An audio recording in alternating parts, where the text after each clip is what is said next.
సంతోషం. దాదాపు 520 కిలోమీటర్లు నడవడం అయిపోయింది. అలిపిరి ద్వారా ప్రయాణం స్టార్ట్ చేశాను.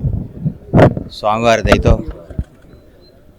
తిరుమల చేరుకొని రేపు ఉదయం స్వామివారిని దర్శించుకొని స్వామివారి మొక్కు చెల్లించుకోవడం జరుగుతుంది. ఇది దైవ సంకల్ప యాత్ర, ఇది దేవుడి యాత్ర. దారి పొడుగునా ప్రోత్సహించిన ప్రతి ఒక్కరికి నా హృదయపూర్వక ధన్యవాదాలు, కృతజ్ఞతలు. నమో వెంకటేశయ్య.